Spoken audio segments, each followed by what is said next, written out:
Hello everyone, welcome back to my YouTube channel. आज अपन जीव जगत का तीसरा लेक्चर पढ़ रहे हैं।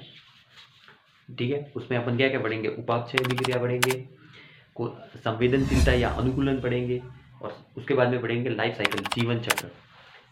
ठीक है, चैप्टर क्या है? जीव जगत।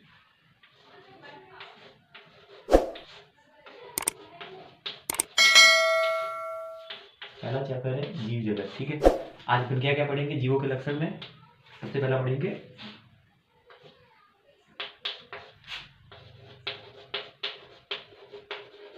उपापचय अभिक्रिया, मेटाबॉलिज्म रिएक्शन।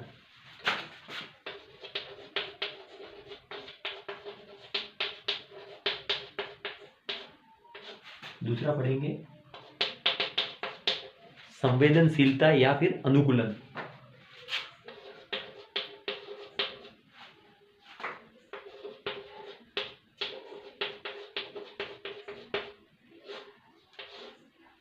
संवेदनशीलता तथा अनुकूलन।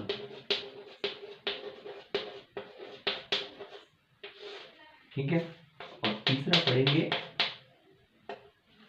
ये लाइफ साइकिल, जीवन चक्र।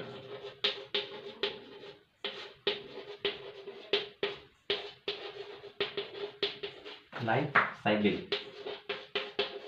ठीक है, देखो तीन जो लक्षण है जीवों के वो आज पढ़ेंगे। उपापचय अभिक्रिया, संवेदनशीलता या अनुकूलन पढ़ेंगे, या जीवन चक्र। ठीक है, ये तीनों के तीनों जो लक्षण है ये विशिष्ट लक्षण है जीवों के। मतलब ये क्या है? केवल जीवों में ही पाए जाते हैं। तो नोट लिख सकते हैं, ये क्या है? तीनों लक्षण है ये विशिष्ट लक्षण है, केवल जीवों में ही पाए जाते हैं।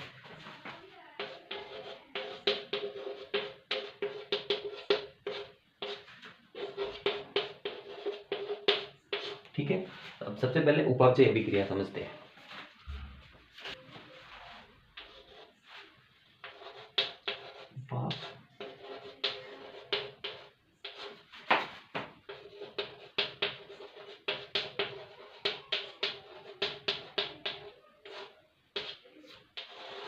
देखो उपापचय अभिक्रिया क्या होती है? हमारे बॉडी में या जीवों के बॉडी में जितनी भी रासायनिक अभिक्रियाएं होती है या जैविक अभिक्रियाएं होती है, वो सभी की सभी क्या है? उपापचय अभिक्रिया। वापस समझो, पहली बात तो उपापचय जो अभिक्रिया है ये जीवों का विशिष्ट लक्षण है। पहली बात तो ये समझो कि ये क्या है? विशिष्ट लक्षण। यानी कि जिनमें उपापचय अभिक्रिया होती है वो जीव है। आई बात समझ में? निर्जीवों में ये अभिक्रिया नहीं होती है। ठीक है, तो मतलब जीवों का विशिष्ट लक्षण है। अब समझते हैं उपापचय अभिक्रिया क्या होती है। जीवों के शरीर में जो भी अभिक्रिया होती है, यानी जो रासायनिक अभिक्रिया होती है, वो क्या है? उपापचय अभिक्रिया। श्वसन, पोषण, उत्सर्जन, ग्लूकोज का टूटना, प्रकाश संश्लेषण, रेस्पिरेशन। श्वसन और रेस्पिरेशन तो एक ही होता है। तो ये सभी क्या है? उपापचय अभिक्रिया है। और ये जो अभिक्रियाएं हैं वो प्रोकैरियोट से लेकर जटिलतम यूकैरियोट तक,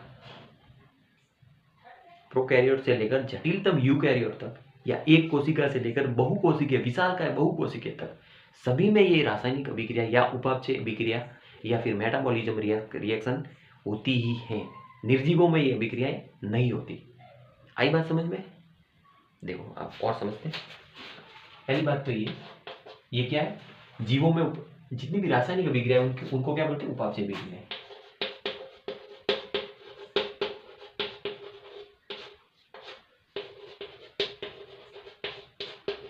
और ये जो अभिक्रियाएं हैं ये निर्जीवों में नहीं होती।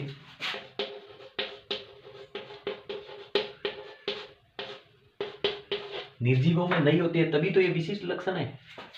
एक बात समझ में? अब देखो उपापचय अभिक्रिया दो प्रकार की होती है। पहली होती है उपापचय अभिक्रिया दो प्रकार की होती है। पहली होती है उपचय अभिक्रिया। उपचय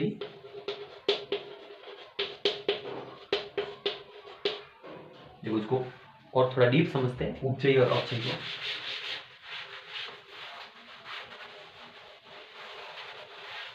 जो उपापचय जो अभिक्रिया होती है,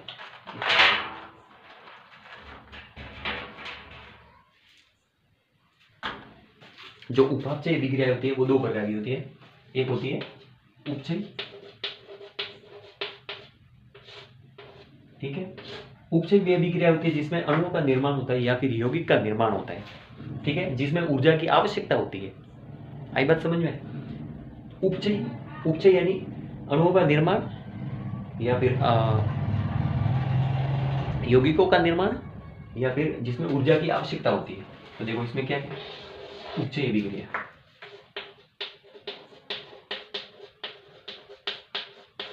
अणुओं या फिर यौगिकों का क्या होता है इसमें निर्माण, और दूसरा इसमें क्या है कि इसमें क्या होती है, ऊर्जा की क्या होती है, आवश्यकता होती है। मतलब ये क्या है, एक प्रकार की ऊष्माशोषी अभिक्रिया।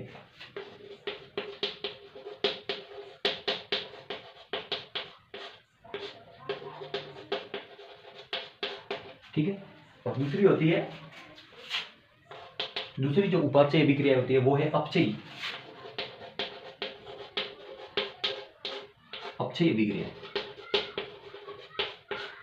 अपचयी यानी अपचयी अभिक्रिया वे होती है जिसमें अणुओं का क्या होता है, विघटन होता है या फिर यौगिकों का विघटन होता है। क्या होता है इसमें,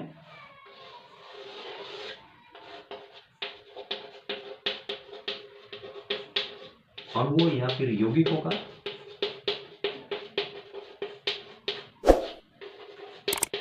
विघटन। जब अणुओं का विघटन होगा तो इनसे ऊर्जा निकलेगी। तो एक प्रकार से कह सकते हैं कि जो अपचयी अभिक्रिया है जिसमें अणुओं का या फिर यौगिकों का विघटन होता है, ये एक प्रकार की ऊष्मा अक्षेपी अभिक्रिया है। कैसी अभिक्रिया है, ऊष्मा अक्षेपी।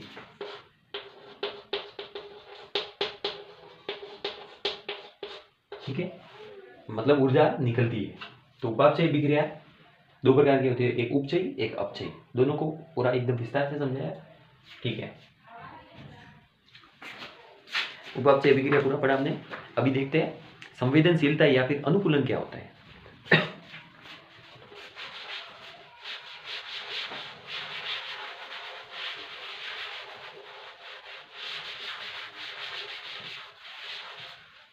एक बार वापस देख लो, जो उपापचयी अभिक्रिया है ये सभी जीवों में पाई जाती है, निर्जीवों में ये अभिक्रिया नहीं पाई जाती। ठीक है, जटिलतम प्रोकैरियोट से लेकर जटिलतम यूकैरियोट तक होती है, एक कोशिका से लेकर बहुकोशिकीय विशालकाय बहुकोशिकीय तक, उनमें सब में उपापचयी अभिक्रियाएं होती है। ठीक है, अभी दूसरा समझते हैं, संवेदनशीलता या अनुकूलन। जीवों के लक्षण पढ़ रहे हैं, ये कौन सा था, ये तीसरा था, ये चौथा देखते हैं।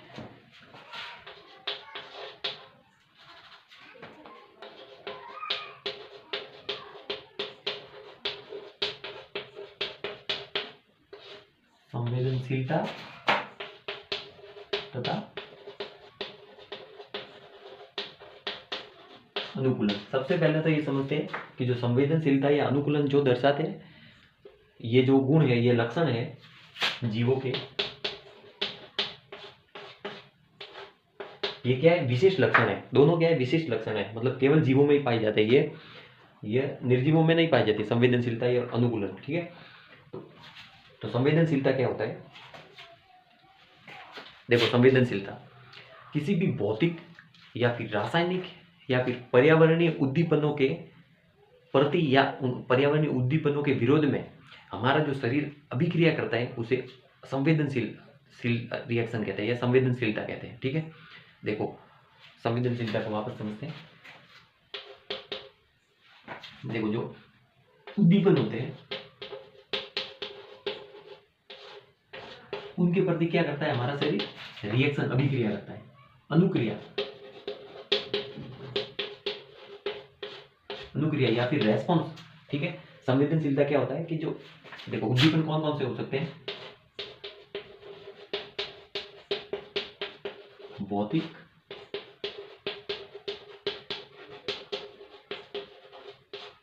रासायनिक या फिर पर्यावरणीय कारक। देखो वापस समझो, संवेदनशीलता क्या होता है, भौतिक, रासायनिक या पर्यावरणीय उद्दीपनों के प्रति जो हमारा शरीर है वो अनुक्रिया या फिर रेस्पॉन्स देता है, उसे क्या होता है, संवेदनशीलता।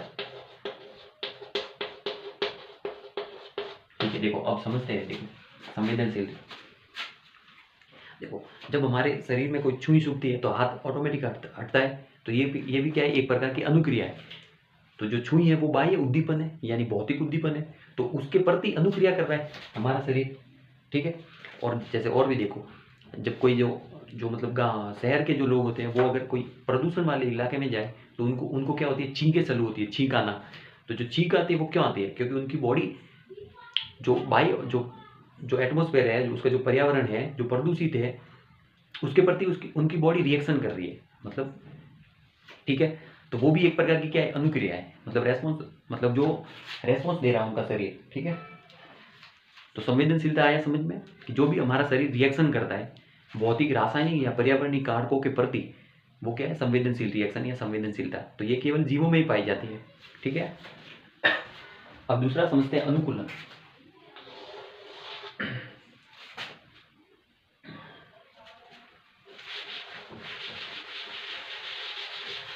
देखो, अनुकूलन क्या है, ये भी एक विशिष्ट लक्षण है जीवों का। अब अनुकूलन क्या होता है कि विपरीत परिस्थितियों के प्रति हमारा शरीर अपने आप में ढल जाता है। तो ये एक प्रकार का क्या है, अनुकूलन, मतलब अनुकूलन होना, ठीक है। देखो,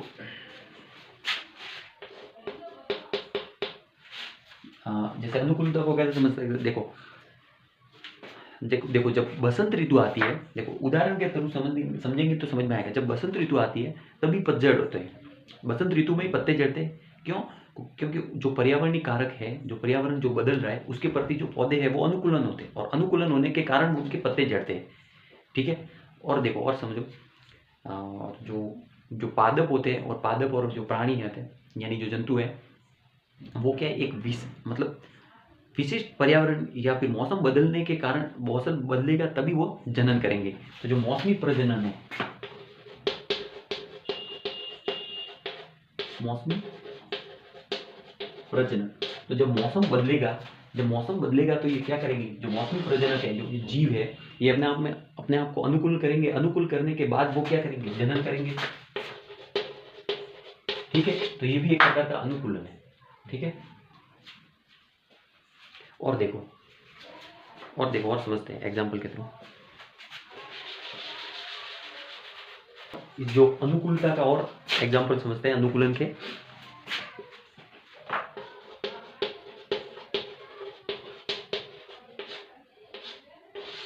और इसके एग्जाम्पल समझते हैं अनुकूल।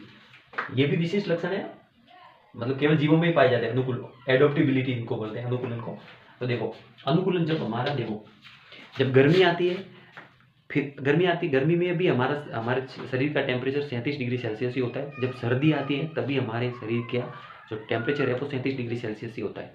तो जो बाहर का पर्यावरण तो बदल रहा है, लेकिन हमारा शरीर 37 डिग्री सेल्सियस पे ही अटका है। तो क्यों? क्योंकि जो बाहर का जो वातावरण है, उनके प्रति हमारा शरीर क्या है, अनुकूलन है, मतलब अनुकूल। तो मानव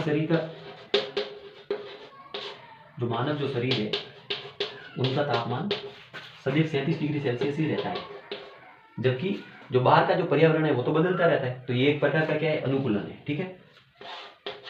और देखो, मौसमी प्रजनकों में ये होता है, ये तो मैंने समझा दिया, वापस समझ सकते हैं इनको। मौसमी प्रजनन एक विशिष्ट मौसम आता है, मौसम बदलने के कारण ये जनन करते हैं। तो ये भी एक प्रकार का है, क्योंकि उस मौसम में ये जो जनक है, जो जनन करने वाले हैं, वो क्या है, अनुकूलन होते हैं, और अनुकूलन होने के बाद वो जनन करते हैं,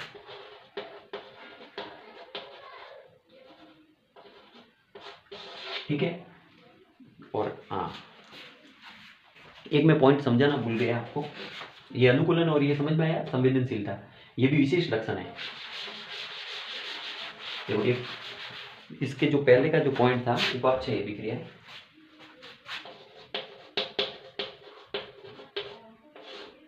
मेटाबॉलिज्म रिएक्शन, इसमें मैंने समझाना भूल गया थोड़ा कि देखो, जो हमारे कोशिका तंत्र के जो बाहर जो अभिक्रियाएं होती है, यानी जो लैब में अब रिएक्शन करवाते हैं, वो भी रिएक्शन तो है। हमारे जो शरीर में जैसी जैसी अभिक्रिया होती है वो बाहर भी हो सकती है, लेकिन ये उनको उपापचय अभिक्रिया में नहीं गिनेंगे।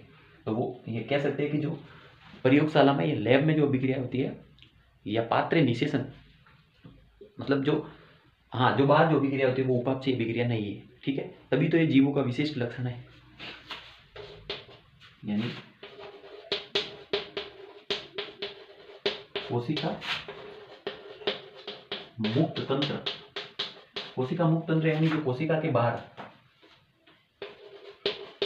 में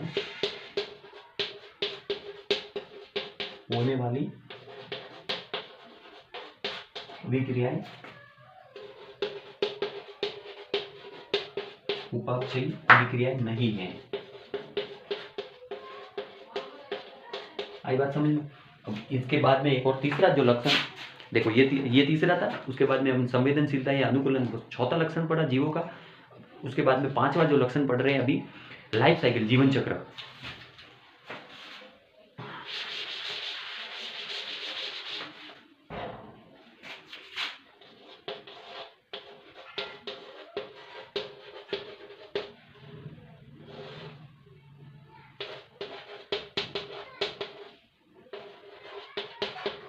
देखो लाइफ साइकिल क्या होता है, जीवन चक्र मतलब जीव सबसे पहले जन्म लेता है, उसके बाद में वो वयस्क बनता है, उसके बाद में वो क्या करता है, जनन करता है, जनन के बाद में फिर संतान पैदा होती है, ठीक है। उसके बाद में वो वृद्धावस्था मतलब उसकी वृद्धावस्था आती है, और उसके बाद में क्या होता है, उसकी मृत्यु होती है। तो सभी जीव एक कोशिकीय, बहुकोशिकीय, छोटे से छोटा, सूक्ष्म से लेकर बड़े से बड़ा, वो क्या है, जीवन चक्र, वो उनकी सबकी लाइफ साइकिल होती है। निर्जीवों की ये लाइफ साइकिल नहीं होती है। तो जीवन चक्र भी एक क्या है, जीवों का विशिष्ट लक्षण है।